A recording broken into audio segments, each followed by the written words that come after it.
Okay, so to be emotionally strong is just having the awareness and emotional intelligence. So it's really breaking it down to understand your emotions.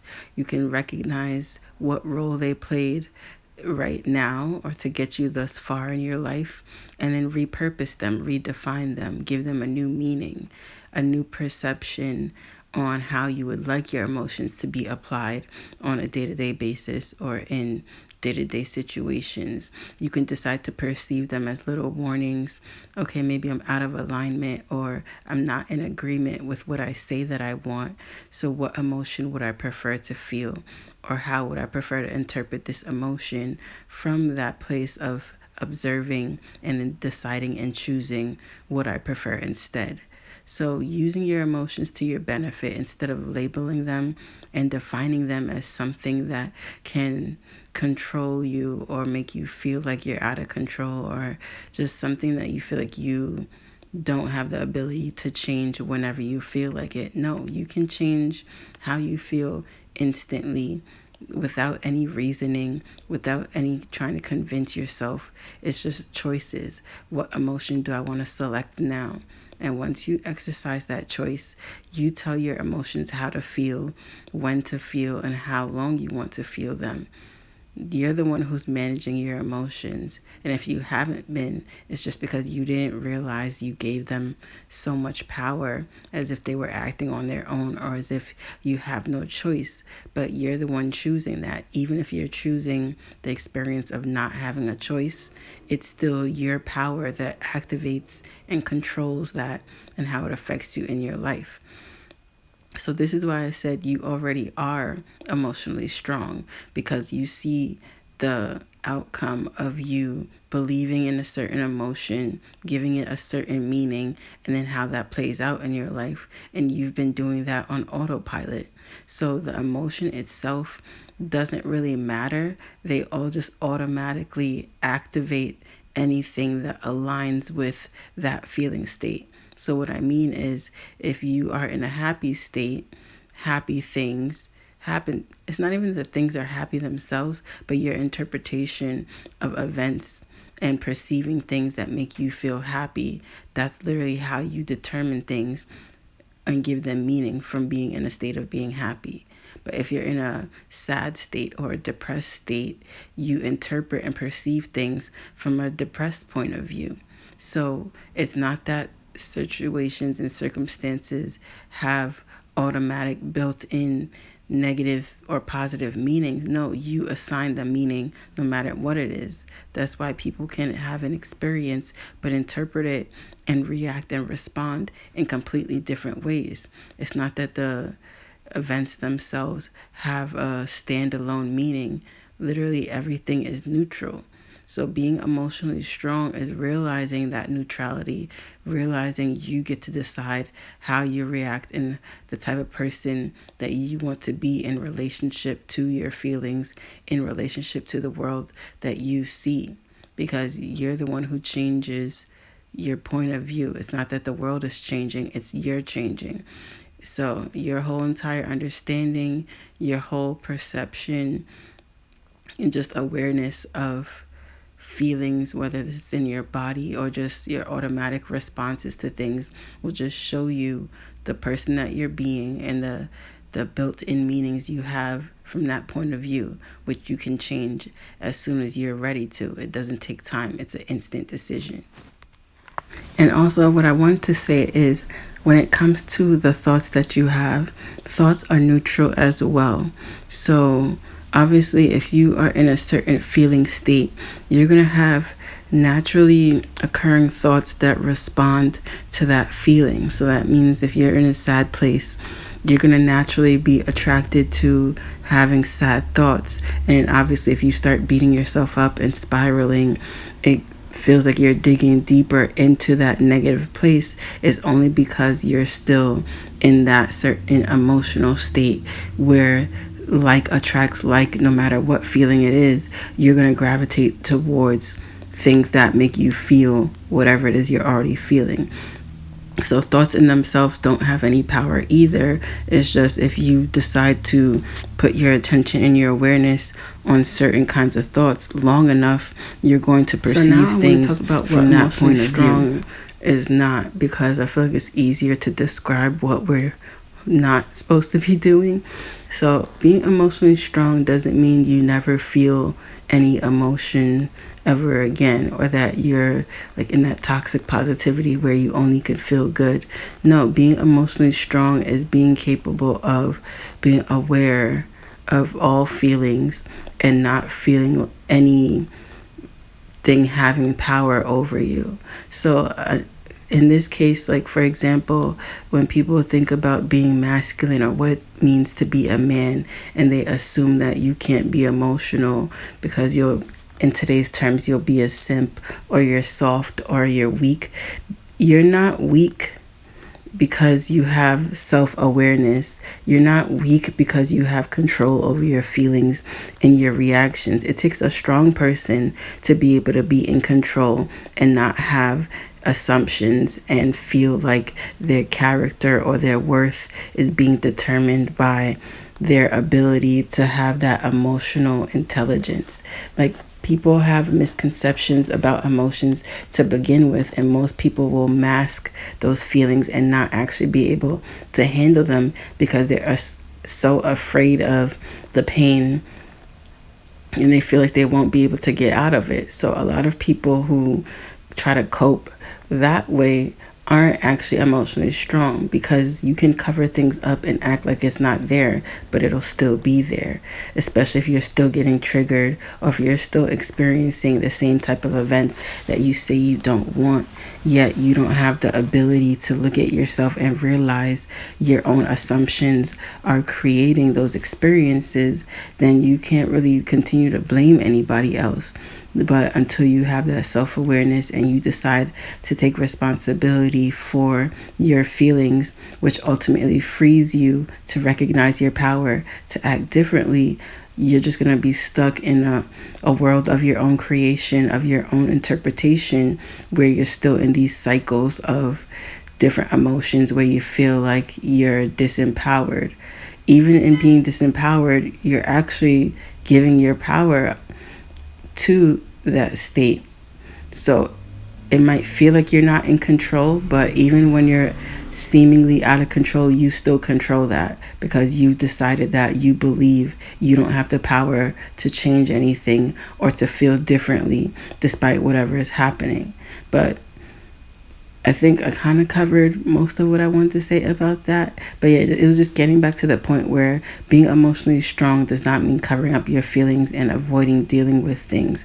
And on the other end, you don't have to be overly sensitive and overly emotional, because people would describe being more feminine or women in that manner, where you still kind of lash out, but on the other side of the spectrum, not knowing how to deal with things to the point where you want to shut down and you feel crippled by those feelings. It's really about having the balance to be neutral about things and observe it without identifying with it. Because you can have a feeling of unworthiness and undeservingness, yet still know deep down inside you're worthy, still identify as someone who feels whole and complete, but just in this temporary present situation, you might not be feeling that good. So I think that's what the confusion is. People assume that you will never feel bad if you're supposed to be emotionally strong, but that's not the case. It's really just changing your relationship to those feelings so that you don't need to be reactive. You can still have them, but have the inner knowing that you are stable and confident in who you are. And one thing I forgot to say, which is why I chose the image of having emotions in a bottle, was really because, just going back to that idea of being masculine, how you have to bottle up your emotions and not deal with it. We've had, not just men, but we've had a society of people coming up not knowing how to express themselves, not feeling comfortable sharing that or being open about what they're feeling. So it just led to generations of resentment and not being able to cope and express that. A lot of mental health issues and things of that nature that people are not knowing how to deal with has really been a reoccurring theme. So it's really just about giving yourself the grace to know that emotions, we're able to have all feelings on the spectrum for a reason, but it was never meant for us to feel like we are crippled or we're flawed or something makes us wrong because we feel a certain way. Is realizing that emotions are just a wide range of feelings and sensations that we can have, and there's no specific situation that automatically has an emotion built around it. I just mean that everything is literally unconditional. So when you take away the idea that emotions are dependent on conditions and circumstances, you free yourself to feel whatever you want to feel in this moment. And the good thing about that is when you withdraw this dependency and need for things to be different before you feel better, you free yourself to see those very same circumstances get turned right around. Because as long as you need something to be different in order for you to feel better, yet you don't believe things can change, you automatically set yourself up for not being able to move to your desired destination or your desired outcome. So it's really just getting to know your definitions and your assumptions that you have, the power that you've placed in your emotions, and the power that you've placed in your emotions in regards to your identity. Because if you identify with your emotions, that's really the only reason that you keep reacting. It's because you feel like it's somehow determining who you are, and you don't feel like you have the power to choose otherwise. But when you no longer identify with every single little emotion you have, then you see that you don't need to react and respond in the ways that you're used to responding. You can use emotions as a tool. Like for me, I'm into manifestation, which is basically just the idea that you have the power to create anything that you want, and that everything's basically an external representation of who you are being within. So ultimately, how you perceive the world is being reflected outside of you. So the same thing goes with emotions. If you've been in a state of unworthiness and not feeling good, even if you might be like, well, I don't think I'm unworthy, but deep down you have this sense of not being good enough. And then obviously if the things that you want aren't happening, or every time you go to try and achieve something, you get this feeling like it's not going to work or nothing ever works out for you, then yeah, deep down inside you don't feel deserving of it. And a lot of us will automatically feel like that sensation of fear or doubt means that we should give up or that we can't have what we want, but that's not the case. Emotions don't determine what you can and can't have. You have to have the belief that you can't have something before that emotion has any effect. So if you don't believe that you couldn't get what you want or that there wasn't some truth to it, then that thought or that feeling wouldn't even bother you. Because someone who's successful could have the feeling of fear and doubt but still act or still have their success. So it really makes no difference if you look at people who have money or all the things that you think you would want, and they still have emotions. Some of them still have depression. Some of them actually decide that they can't deal with life anymore. So it's really not about the things that you have and the things you accumulate. It's about the meanings you assign to it. So you can't put so much weight or value in having certain things when you don't have them, because then you automatically feel like you're not good enough because you haven't achieved it yet. Ultimately, you have to have that stability and the mindset to be able to handle success and kind of prepare yourself to know, well, what are my assumptions about having this? Because that's really what's going to come up along your journey to getting to where you want to be. You're going to see whatever you believe to be true about yourself come up and kind of I don't want to say block you, because it's not a permanent limitation.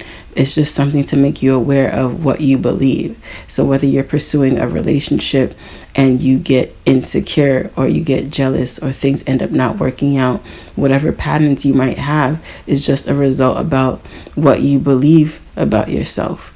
So ultimately, the way I like to look at it is when you encompass all emotions, you get love. So love is kind of that acceptance of everything, and it kind of integrates everything together. So you couldn't have the experience or the knowing of what love is if you didn't get the opportunity to experience what it doesn't feel like, because love is who we are, it's what we're made of, and we are all expressions of love.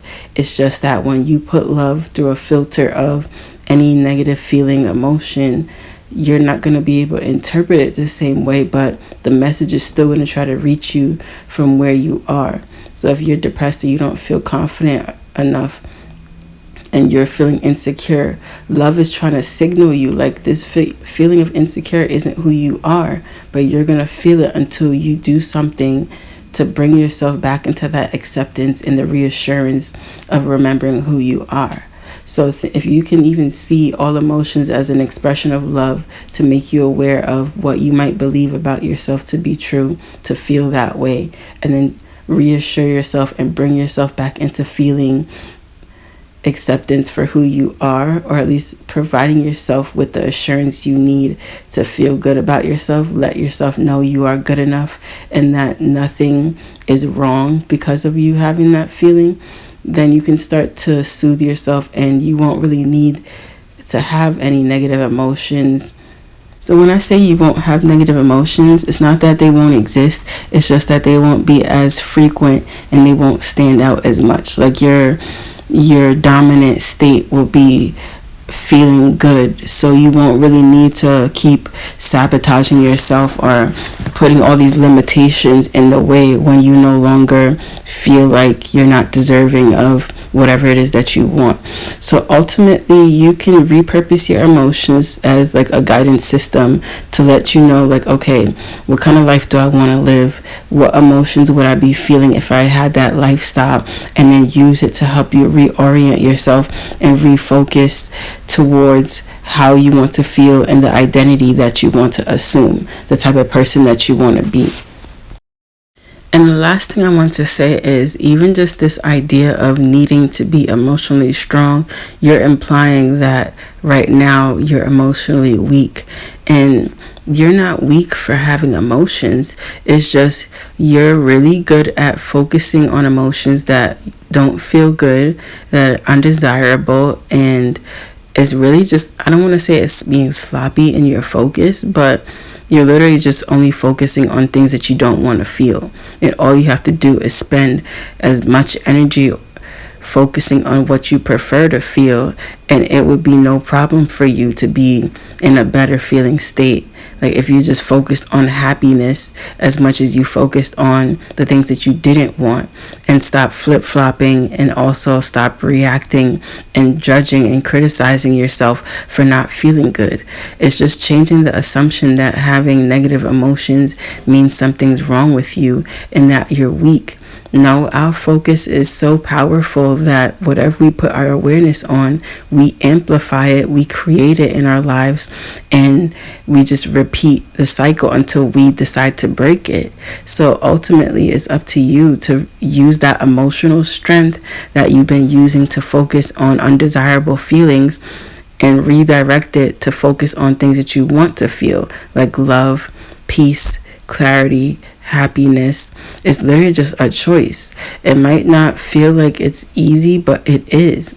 The whole point is that emotions or any state of being will naturally reinforce themselves. So it's just automatic. You don't have to do anything to sustain it. All you have to do is keep putting your focus on whatever it is that you want, and it'll automatically start bringing things that match your vibration, match your energy.